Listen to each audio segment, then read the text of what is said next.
왕시로봉 선교 유적지가 모욕적 표현으로 설명돼 논란이 됐던 전라남도 구례군 역사 사진집이 모두 회수될 전망입니다. 전라남도 구례군 서기동 군수와 역사 사진집 제작 관계자들은 잘못된 부분에 대해 사과하고 내용을 바로잡겠다는 뜻을 전했습니다. 루안다 정부가 지난 2개월 동안 루안다 수도의 교회 714곳을 포함한 전국 7,700여 개의 교회를 폐쇄했습니다. 이 같은 조치는 안전을 위해 실시됐다고 하지만 당장 예배할 곳을 잃은 교회는 어려움에 처한 상황입니다. 대기업의 유산 상속 문제로 심심치 않게 제기됐던 유류분 반환 청구 소송이 이제는 일반 가정에서도 크게 증가하고 있습니다. 이런 현상이 늘어나면서 유류분 반환 청구권이 제정된 당초의 취지가 변질됐으며 개인 재산권 행사의 자유가 침해당한다는 비판도 나오고 있습니다. 여러분 안녕하십니까? 이번 한미정상회담 이후 그 결과가 한반도 정세에 긍정적인 영향으로 작용하길 기대하는 건 모두가 같은 마음일 겁니다. 백마디 말 엄중한 선언보다 더 중요한 건 구체화된 실현입니다. 지금까지 각국 정상들이 내놓았던 말들이 이제부터는 구체적으로 실현돼야겠고 그 누구도 정치적 성과에 급급해선 안 되겠습니다. 북미 정상회담까지 그에 따른 단계적 조치들이 오직 평화를 이루는 목표 하나만을 위해 성실하게 진행될 수 있기를 기도합니다. 미국 남장로교 출신 선교사들의 흔적인 지리산 왕시루봉 선교 유적지를 알고 계십니까? 구한말과 일제강점기 시절 한국을 섬겼던 선교사들의 유적지가 최근 출간된 구례군 역사 사진집에서 모욕적으로 묘사돼 논란이 있었습니다. 한국 선교 역사에 대한 인식 개선이 필요하다는 지적인데요. 조홍현 기자가 보도합니다. 지난 연도 말에 발간된 전라남도 구례군 역사 사진집 과거 보러 가는 길에는 지리산 왕시루봉 선교 유적지에 대해 미개한 한국민에게서 향토병이 옮을까봐 멀찌감치 지어놓고 자기들끼리 행복을 향유한 명백한 증거라고 설명되어 있었습니다. 19세기 말 67명의 선교사와 자녀들이 풍토병에 희생되며 어려움을 겪던 끝에 사명을 어떻게든 이어나가기 위해 세워졌던 수양관이 이번에 수모를 겪게 된 것입니다. 사단법인 지리산 기독교 선교 유적지 보존연합은 해당 책자의 발간 책임자와 작가 정모 씨 등 2명을 지리산 노고단 수양관에 대한 사자 명예훼손 혐의로 고소하는 한편 지난 21일에는 구례군 관계자들의 사과를 받아내기도 했습니다. 구례군 서기동 군수는 잘못된 내용을 사전에 철저히 확인하지 않고 책을 배포한 점을 사과한다며 책 정권을 회수해 수정본으로 재배포하고 기독교 선교관을 제대로 홍보할 수 있는 전시회 등의 기회를 마련하는 데 적극적으로 힘쓰겠다고 밝혔습니다. 구례 기독교 선교사 유적지하고 연관된 부분들을 우리 지리산 역사문화체험단지에 전시할 수 있도록 그런 내용이 저희들이 공간을 배려할 테니까 이것을 계기로 해서 좀 더 서로 상생하는 좋은 계기가 됐으면 좋겠습니다. 이번 사건에 대해 유진벨 선교사의 후손이기도 한 세브란스 병원 인요한 국제진료소장은 내 개인의 피해가 아닌 한국에 와서 목숨까지 바친 선교사들에 대한 심각한 명예훼손이라며 진실되게만 역사를 기록하고 보존한다면 이 문제는 쉽게 해결할 수 있다고 말합니다. 이 잘못된 왜곡된 역사는 바로잡아야 되겠다. 제 개인에 대한 명예훼손이라고 하기보다는 와서 여기서 희생하고 심지어 목숨까지 바친 선교사들 명예에 심각한 훼손이다라고 생각을 해서 좀 나섰습니다. 사단법인 지리산 기독교 선교 유적지 보존연합은 이번 일을 계기로 느슨해졌던 선교 역사 보존의 사명을 다시금 부여잡겠다며 이 땅의 선교 역사에 대한 올바른 인식이 정립되도록 박차를 가하겠다고 밝혔습니다. 오늘 21세기 눈으로 1920년대, 50, 60년대 보니까 왜곡된 인생이 일어나는 것 같아요. 그래서 그런 부분들은 우리 법인에서나 한국교회 다시 교육으로 사회단체적인 측면에서 좀 함께 이야기를 나눌 필요가 있다. 우리가 바로 알자, 바로 알고 그 좋은 정신을 계승하고 또 다음 세대한테 알려주고 그래서 우리 기독교가 어떻게 얼마나 많은 사람들의 희생, 특별히 우리랑 전혀 관계 없는 분들이 오셔가지고 그렇게 희생하셨다는 사실을 기억하면서 한국의 복음화와 발전을 위해 희생을 마다하지 않았던 선교사. 이젠 한국교회가 그 사랑의 역사를 지켜가는데 더욱 힘을 모아야 한다는 의견이 제기되고 있습니다. C채널 뉴스 조홍현입니다. 음악의 아버지로 불리는 바흐는 교회가 길러낸 작곡가입니다. 이 시대에 바흐를 발굴하고 새로운 교회 음악을 보급하기 위해 마련된 교회 음악 창작 음악제가 지난해에 이어 두 번째로 개최됐습니다. 김보림 기자가 전합니다. 독일 토마스 교회를 통해 양육받으며 음악적 재능을 발굴한 요한 세바스찬 바흐. 바흐를 중심으로 성장 부흥했던 교회 음악은 높은 평가를 받으며 위대한 음악적 유산을 남겼지만 세속화 과정을 거치며 복음의 본질을 잃어갑니다. 이런 척박한 현실을 극복하고 많은 능력 있는 음악인들이 순수 교회 음악의 비전을 가지고 도전할 수 있는 기회의 장이 열렸습니다. 이 시대의 바흐를 양육하기 위한 제2회 아가페 교회 음악 창작 음악제가 다시 한번 열렸습니다. 한국의 그 예술 또 문화가 굉장히 많이 발전돼 있는데 또 한국의 기독교 문화가 또 많이 발전돼 있고 그래서 이것을 접목해서 지금 우리가 하나님을 찬양하는 곡을 만들어서 앞으로 400년 또 500년 그 이후에도 교회에서 계속 불릴 수 있는 새 노래를 만들어서 찬양하자 하는 그런 취지로 만들었습니다. 이번 창작음악제는 1회에 비해 참가자들의 연령층이 확대됐으며 많은 작품들이 응모됐다는 점에서 아가페 교회 음악 창작음악제가 낳은 또 하나의 귀한 신앙의 유산이 됐습니다. 음악적인 수준이 1회 때에 비해서 굉장히 많이 넓어졌고 또 수준이 높아졌다는 것이 이번 2회 때의 가장 중요한 특징인 것 같습니다. 앞으로도 이런 상태가 되면 지금 2회 때의 이제 기준이 되기 때문에 3회, 4회 갈수록 아마 조금 더 질적으로 더 향상된 어떤 그런 작품들이 나올 수 있지 않을까 생각을 합니다. 죽음과 구원의 의미를 담고 있는 교회 음악은 세상 음악과는 그 본질적으로 차이가 있습니다. 무엇보다 하나님을 향한 경건성이 교회 음악의 평가 기준의 잣대가 됩니다. 어느 의식에 어느 옷을 입고 가는 것은 대단히 중요하거든요. 장례식에 빨간 옷 무지개색 안 입고 가죠. 교회 올 때도 마찬가지거든요. 그게 음악으로 말하면은 바로 교회 앞에 하나님 앞에 오는 경건성. 오늘날 제일 결여된 교회 음악의 요소가 경건성이 없는 건데 그거를 되찾아야 됩니다. 본선에 진출한 14곡의 작품 가운데 김신 작곡가의 구주의 탄생이 대상을, 최우수상에는 최대명 작곡가의 들으라 이스라엘이 각각 수상의 영예를 안았습니다. 또 우수상은 김은지 외 3명의 작곡가가, 장려상에는 8명의 작곡가가 선정됐습니다. 회를 거듭할수록 수준이 높아지는 아가페 교회 음악 창작 음악제는 한국 교회 음악의 발전에 기여할 것으로 전망됩니다. C채널 뉴스 김보림입니다.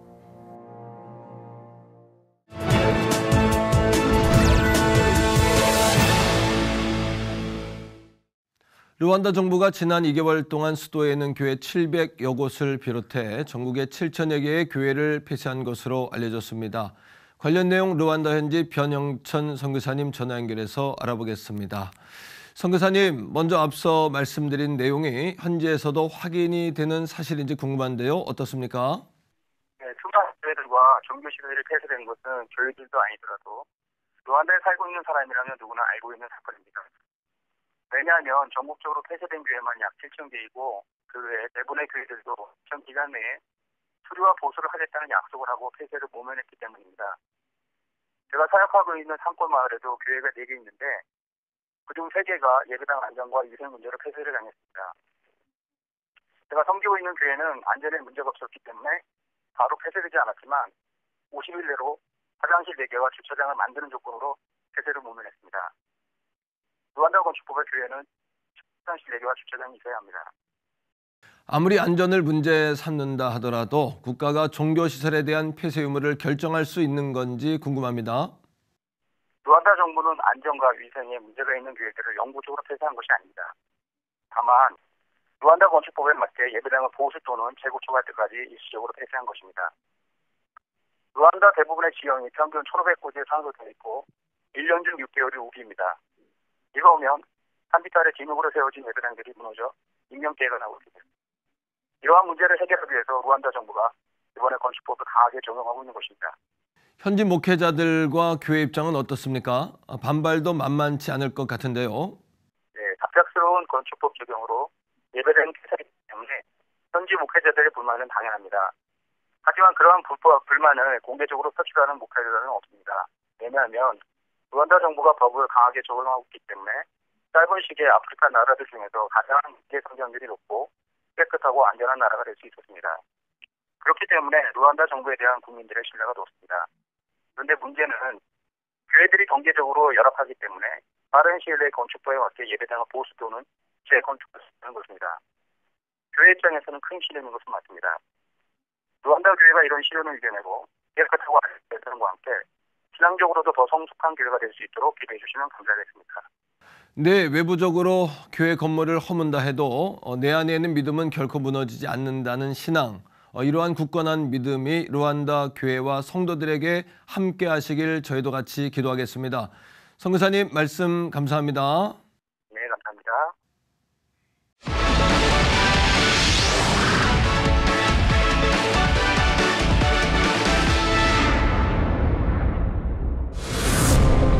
부모가 유언으로 특정인 또는 단체의 재산을 남기고 사망한 후 재산 반환을 신청하는 자녀들의 소송이 끊이지 않고 있습니다.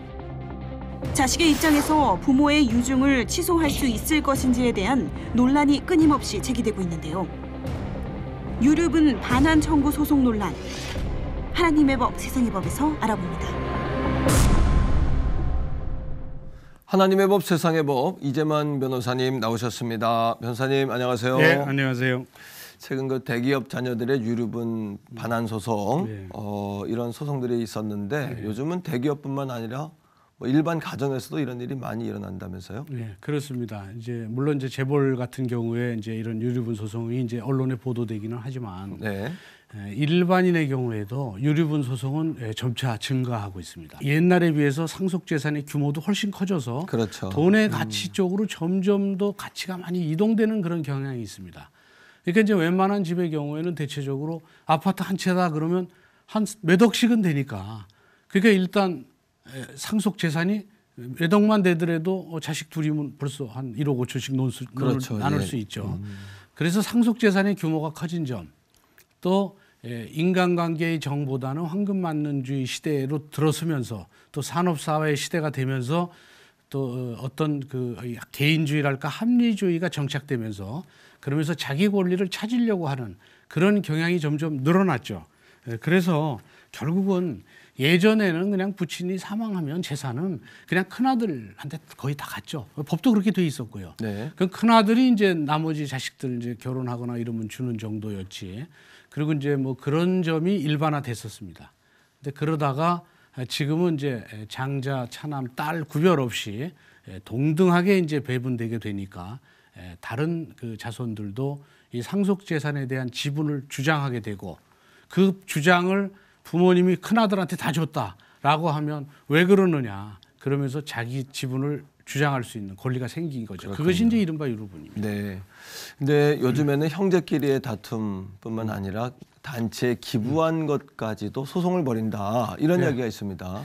우리나라는 사유재산제도죠. 네. 그래서 내가 번 재산, 내 이름으로 된 재산은 이걸 자식한테 주든 남한테 주든 뭐 사회에 환원하든 얼마든지 자기 마음대로 할 수 있죠. 그러니까 어떤 기업가는 자식들이 효도도 잘 안 하고 그러니까 모든 재산을 사회에 환원한다는 유언을 남기고 세상을 뜬 적이 있죠.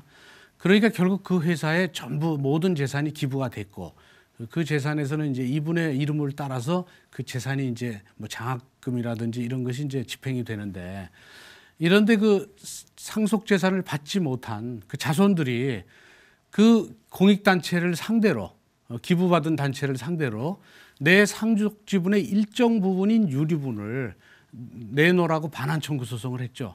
그럼 실제적으로 그 권리가 있어서 그 공익단체에서는 그 유류분에 해당되는 것만큼 반환해 줘야 됩니다.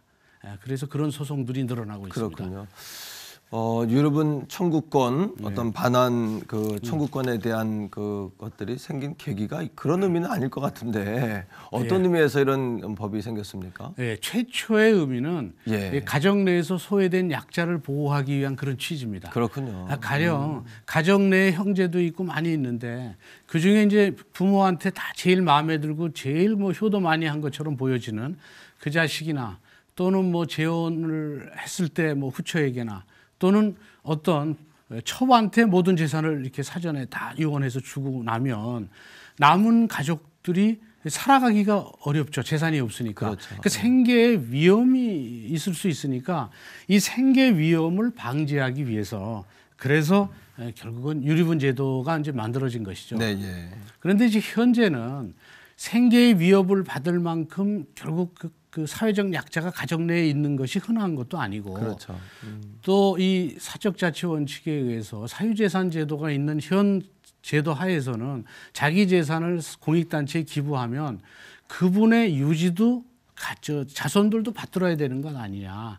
그래서 유류분 제도가 현 시대에는 맞지 않는 것 아니냐 하는 그런 반론도 있어서 유류분 제도가 과거에는 그 가정 내 약자를 보호하기 위한 급작스러운 생계의 위험성을 방지하기 위한 제도로 도입은 됐지만 현재는 그런 경우가 흔치 않으니까 그 사적자치 원칙의 재산 소유자의 그 유지를 받들게 해주는 것이 타당하고 그 유지에 반하는 유류분 반환 청구권 제도는 폐지하는 것이 맞다. 이런 의견도 굉장히 강력하게 대두되고 있습니다.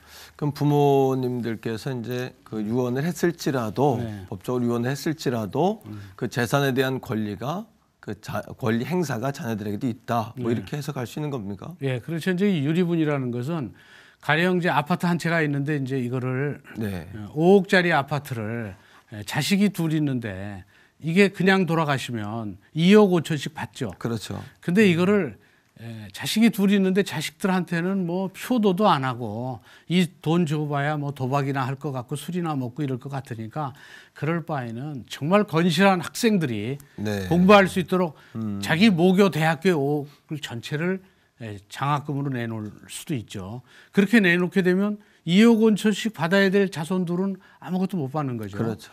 이럴 때 유류분은 자기가 받아야 될 상속분 2억 5천의 2분의 1 그러니까 1억 2,500만 원을 그 학교에다 반환 청구할 수 있죠.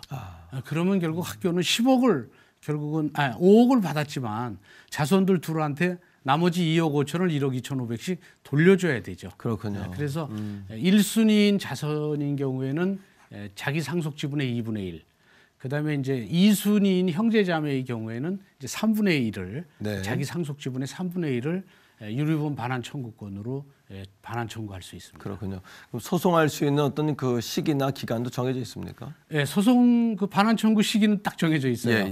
그럼 피상속인 사망한 날로부터 1년 이내에 해야 됩니다. 그렇군요. 그러니까 우물쭈물하다가 1년 지나면 유류분 반환 청구 못 하죠. 그래서 그건 반드시 1년 내에 해야 되고. 근데 이제 경우에 따라서는 이제 아버지가 사전에 뭘 좀 주면서 너희들 이거 기증할 거니까 내가 이런 유언장을 만들었다. 그러니까 너희들 유류분 반환 청구하지 말라. 그리고 유류분 반환 청구 포기 각서를 작성하게 하는 경우도 있어요. 그 포기 각서 효력이 없습니다. 그렇습니까? 유류분 반환 포기는 피상속인이 돌아가신 후에 그 권한이 생기기 때문에 그 권한이 생긴 후에는 포기할 수 있어요. 근데 권한도 생기기 전에 미리 포기하는 거 이건 효력이 없어요. 또 하나는 유류분 반환 청구를 못하게 하기 위해서는 이 재산을 생전에 증여하면 됩니다. 그리고 증여한 날로부터 1년이 지난 후에 사망하면 이 사망 1년 이전에 공익단체에 증여한 것들은 이것은 상속재산에 포함되지 않으니까 그러니까 유류분 반환 청구권도 있을 수가 없죠. 그렇군요. 그러니까 결국은 이 유류분 반환 청구권이 걱정이 되면 유류분 반환 청구권 포기각서를 받아야 아무 소용이 없으니까 사전에 즉 건강할 때 다 기부를 하고 또 자식하고도 또 협의해서 이렇게 기부를 해놓으면 그 유지의 그 고인의 유지에 따라서 이 돈이 사회에 공헌하는 쪽으로 잘 쓰일 수 있죠. 그렇군요. 그 유류분 반환 청구권 소송에 대한 불합리한 면도 많이 있는 것 같습니다. 이제 그것이 이제 조금 아까 얘기했던 사유재산권에 대한 침해 아니냐. 결국 자기 재산을 자기가 결국 그런 사회 공헌, 사회 기부한 것인데 그걸 유류분 반환 청구권에 의해서 다시 반환받게 하는 것, 더군다나 반을 반환받게 하는 것은 그것은 결국 고인의 유지에 반한다.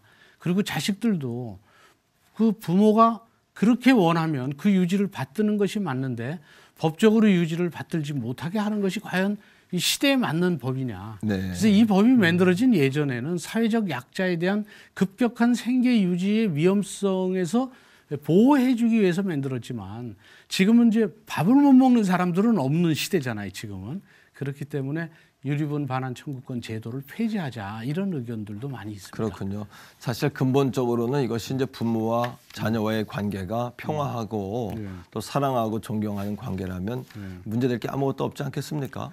그렇죠. 이제 아무리 황금만능주의 시대에 그렇죠. 또 뭐 산업사회, 뭐 자본주의 사회라고 하더라도 돈보다 중요한 건 사실 가족이죠. 그렇죠. 그리고 또 가족이 사실은 가장 서로를 사랑하는 그런 하나의 가정 소집단 아닙니까? 네. 돈보다 중요한 게 가족이니까 가족이 없다면 돈이 암만 있어도 그것도 무슨 의미가 있겠어요. 맞습니다. 예. 그래서 물질이 중요할 상황일수록 가족의 가치라든지 가족의 사랑이라든지 또 그 사랑의 본질적 부분을 크리스찬은 뭐 잊지 말아야 되겠죠. 그래서 성경 문구에도 요한일서 3장 18절에 사랑하는 자녀들이요.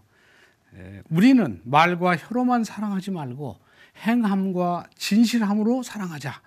이런 성경 말씀이 있습니다. 이런 성경 말씀처럼 진실한 사랑이 넘쳐야 하는 가족관계가 결국 너무 돈으로 귀결되지 않도록 크리스찬들이 이 성경 말씀을 잘 따르는 것이 크리스찬들의 의무라고 생각합니다. 예, 맞습니다.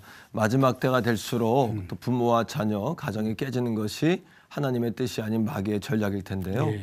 에베소서에 있는 말씀처럼 우리가 주님 안에서 부모님 말씀에 순종하고 부모님을 공경하는 부드러운 마음을 갖는 것이 중요하지 않나 하는 생각을 다시 한번 해보게 됩니다. 변호사님 오늘 말씀 고맙습니다. 네, 감사합니다. 감사합니다.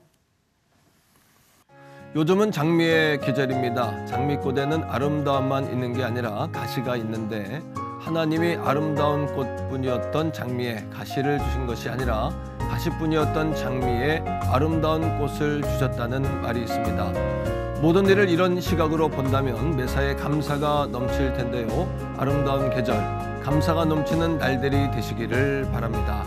시청을 벼가진 굿데이는 시청자 여러분과 함께하는 방송입니다. 좋은 의견 있으시면 아래 전화번호와 이메일로 연락 주시고요. 인터넷을 통해서도 방송을 다시 보실 수 있습니다. 오늘 순서는 여기까지입니다. 시청해주신 여러분 고맙습니다.